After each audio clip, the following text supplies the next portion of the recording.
تفصیل فیصلہ کی یہ ہے کہ جو لوگ ان اختلاف کرنے والوں میں کافر تھے تو ان کو سخت سزا دوں گا دنیا میں بھی اور آخرت میں بھی، اور ان لوگوں کا کوئی حامی اور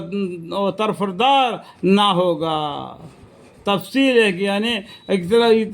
اموال میں جن میں اختلاف کرتے تھے ان میں عامل فیصلہ کر دیں گے کل قیامت کے دن اللہ تعالیٰ، اور سب درمیان میں عامل فیصلہ کر دوں گا ان اموال میں جن میں تم باہم اختلاف کرتے تھے۔ اس کے بعد میں اللہ تعالیٰ فرماتے ہیں تفصیل فیصلہ یہ ہے کہ جو لوگ ان اختلاف کرنے والوں میں کافر تھے سو ان کو سخت سزا دوں گا دنیا میں بھی اور آخرت میں بھی، اور ان لوگوں کا کوئی حامی اور طرفدار نہ ہوگا، اور جو لوگ مومن تھے اور انہوں نے نیک کام کیے تھے سو ان کو اللہ تعالیٰ ان کے ایمان اور نیک کاموں کے ثواب دیں گے، اور اللہ تعالیٰ محبت نہیں رکھتے ظلم کرنے والوں سے، اللہ تعالیٰ محبت نہیں رکھتے ظلم کرنے والوں سے۔ یہ ہم آپ کو پڑھ کر سناتے ہیں جو کہ منزل آپ کے دلائل نبوت کی ہے، یہ غیب کے خبریں ہیں، آپ کے پیغمبری ہونے کے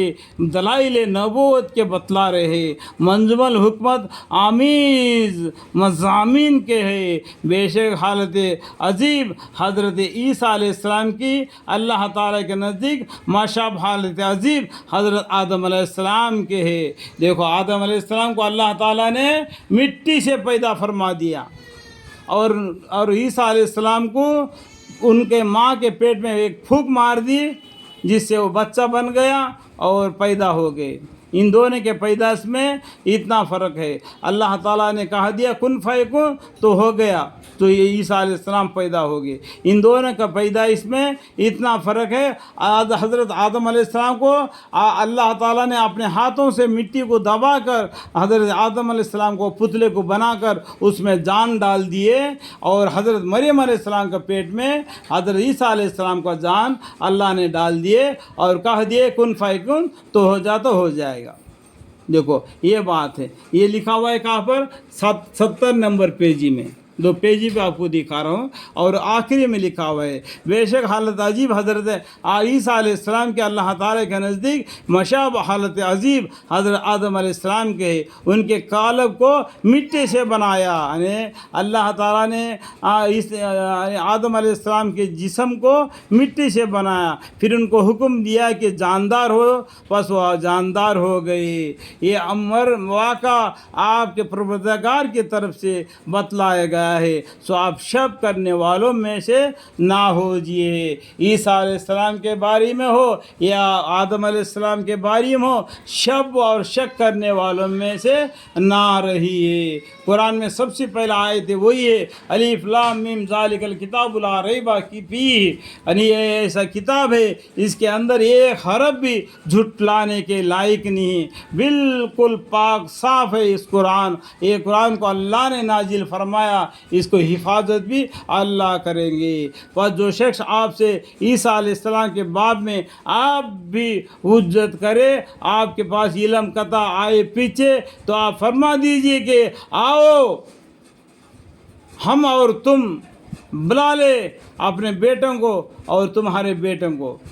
جو عیسیٰ علیہ السلام کے بارے میں یہ لوگ اب بھی حجت کرے تو آپ ان سے کہہ دیجئے، بس جو شخص آپ سے عیسیٰ علیہ السلام کے باب میں آپ بھی حجت کرے، آپ کے پاس علم قطع آئے پیچھے، تو آپ فرما دیجئے کہ آؤ جاؤ ہم اور تم بلا لے اپنے بیٹوں کو اور تمہارے بیٹوں کو اور اپنی عورتوں کو اور تمہاری عورتوں کو اور خود اپنے تنوا کو اور تمہارے تنوا کو، پھر ہم سب مل کر خوب دل سے دعا کریں اس طور پر کہ اللہ تعالیٰ کی لعنت بھیجے ان پر جو اس بحث میں ناحق پر ہو۔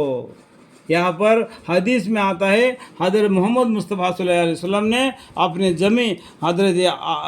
علی رضی اللہ عنہ کو، اپنی بیٹی فاطمہ رضی اللہ عنہ کو، اپنے نواسے دونوں یعنی حسن اور حسین کو، اور پیغمبر صلی اللہ علیہ وسلم 500 گئے تھے۔ یہ پنجتن بولتے ہیں اس کو۔ یہ پنجتن 2 طریقے سے یہ لوگ مانتے ہیں، ایک تو پیغمبر صلی اللہ علیہ وسلم، ان کی بیٹی حضرت ان کی بیٹی فاطمہ رضی اللہ عنہ اور ان کی جمی حضرت علی رضی اللہ عنہ، ان کے نواسے حسین اور حسن رضی اللہ عنہ کو پنجتن بولتے ہیں، یہ ایک ہے۔ دوسرا اور پنجتن بولتے ہیں حضرت محمد مصطفیٰ صلی اللہ علیہ وسلم کو، حضرت ابو بکر صدیق رضی اللہ عنہ کو، حضرت عمر رضی اللہ عنہ کو، حضرت ابن فاروق رضی اللہ عنہ کو، اور حضرت علی رضی اللہ عنہ کو، یہ پنجتن بولتے ہیں۔ یہ دو قسم کے ہیں، آپ کو معلومات ہونے کے لیے میں بتاتا ہوں۔ پنجتن ہمارے صحابوں کے لیے بولتے ہیں، اور آپ تو اس طریقے سے دعا مانگے، یہ بحث میں ناحق پر ہو ان پر اللہ تعالیٰ لعنت بھیجے۔ بے شک جو کچھ مذکور ہوا وہی ہے سچی بات، بالکل جو بات بتائی اللہ تعالیٰ نے قرآن کے ذریعے ہم کو وہ بالکل سچی بات ہے، اور کوئی معبود ہونے کے لائق نہیں بجز اللہ کے، اور بلا شک اللہ تعالیٰ ہی غلبہ والے حکمت والے ہیں۔ ما من الہ الا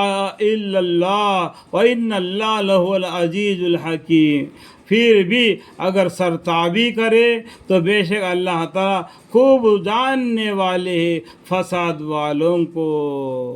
پھر بھی اتنا ہونے کے باوجود بھی پھر بھی حجت کرے، پھر بھی اگر سرتابی کرے تو بے شک اللہ تعالیٰ خوب جاننے والے ہیں فساد والوں کو۔ آپ ان پر غم نہ کیجیے، آپ کا کام ہے اللہ کے حکام کو ان کو قانون تک پہنچا دینا، ماننا نہیں ماننا ان کا کام ہے۔ کل قیامت میں اللہ کے سامنے آئیں گے، اللہ تعالیٰ ان کے اندر عمل فیصلہ فرما دیں گے، جنت یا دوزخ۔ آپ فرما دیجیے کہ اے اہل کتاب آؤ ایک ایسی بات کی طرف جو ہمارے اور تمہارے درمیان میں مسلم ہونے میں برابر ہے، وہ یہ کہ بس اللہ تعالیٰ کے ہم کسی اور کی عبادت نہ کریں، اور اللہ تعالیٰ کے ساتھ کسی کو شریک نہ ٹھہرائے، اور ہم میں سے کوئی کسی دوسرے کو رب قرار نہ دے خدا تعالیٰ کو چھوڑ کر۔ پھر اگر وہ لوگ حق سے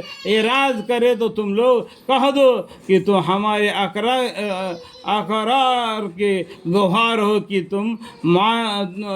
ہم تو ماننے والے ہیں، ہم تو ایک اللہ کو ماننے والے ہیں، تم اس بات میں گواہ رہو۔ کیا بولتے ہیں اللہ تعالیٰ؟ قل یا اہل الکتاب تعالوا الی کلمۃ سواء بیننا وبینکم الا نعبد الا اللہ ولا نشرک بہ شیئا ولا یتخذ بعضنا بعضا اربابا من دون اللہ فإن تولوا فقولوا اشہدوا فإنا مسلمون۔ اتنا بات ہونے کے باوجود بھی اگر وہ لوگ اعراض کرے، اے اہل کتاب کیوں حجت کرتے ہو حضرت ابراہیم علیہ السلام کے بارے میں، حالانکہ نہیں نازل کی گئی توریات اور انجیل مگر ان کے زمانے کے بعد، بہت بعد۔ توریات انجیل کب نازل ہوگی؟ حضرت ابراہیم علیہ السلام کے زمانے کے بہت بعد نازل ہوگی۔